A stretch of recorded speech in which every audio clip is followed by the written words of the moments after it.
আক্ষেপের গল্প বাংলাদেশের আরও রয়েছে, সেটা অবশ্যই শরীফুল ইসলামে। নিঃসন্দেহে এবারের বিশ্বকাপে এখনো পর্যন্ত খেলা হয়নি শরীফুল ইসলামের। প্রশ্ন উঠছে শেষ ম্যাচটায় আসলে থাকবেন কিনা। আগের ম্যাচে আমরা তাসকিনকেও দেখেছিলাম, তিনি একাদশে ছিলেন না। তো প্রশ্ন উঠছে এই ম্যাচে আফগানিস্তানের সঙ্গে তাসকিনকে ফেরত আনা হবে কিনা, কিংবা সেই সাথে শরীফুল ইসলামের আমরা দেখাটা অবশেষে দেখতে পাবো কিনা। শরীফুলকে একটু দুর্ভাগ্য আমি বলতেই হয়। আমরা যদি মানে বিশ্বকাপের একেবারে শেষ ম্যাচটা তার খেলা হবে কিনা তা নিয়ে আলোচনা করছি, অথচ এর আগে মানে আমরা যদি লাস্ট 2 বছর দেখি বাংলাদেশের অন্যতম সেরা পারফর্মার অবশ্যই এই পেসার।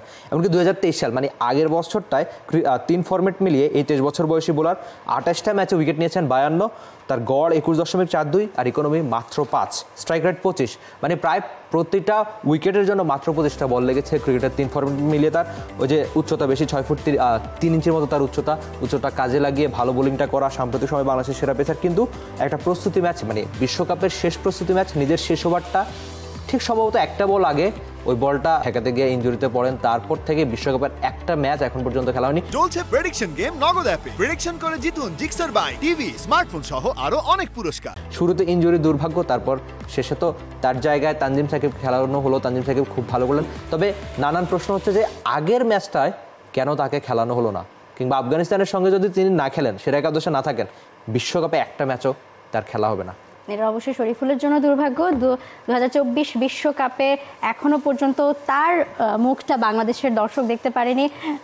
প্রশ্ন উঠছে যে লাস্ট ম্যাচে যেটা বলছেন যে তানজিম সাকিব তো তার দারুণ পারফরমেন্স করেছে, তাহলে সেক্ষেত্রে শরীফুল আসলে ইনজুরি থেকে ফিরলেও জায়গাটা মিলবে কিনা।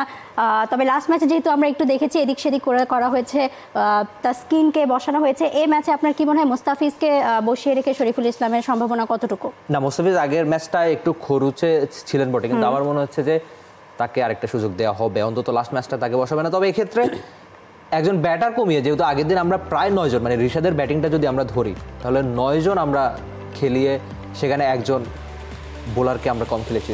তো এই যে আমরা দেখছিলাম যে আগের বছরটা বা এই বছরটায় তিনি লঙ্কানদের সঙ্গে কি ভালো বল করেছেন ঘরের মাঠে। বিপিএলে সর্বোচ্চ উইকেট শিকারী ছিলেন, তারপর ডিপিএলটা যে কটা ম্যাচ খেলেছেন খুব ভালো খেলেছেন, কিন্তু বিশ্বকাপে এই পেসার নিজেকে চেনাতেই পারেনি, মানে সেই সুযোগটাই তার মিলেনি, সেটা অবশ্যই বলতে হয়। তবে শরীফুলদের গল্প তো হলো, এবার একটু বিশ্বকাপের গল্প হোক। For more updates, subscribe to our YouTube channel and click on the bell icon. Follow us on Facebook and Instagram.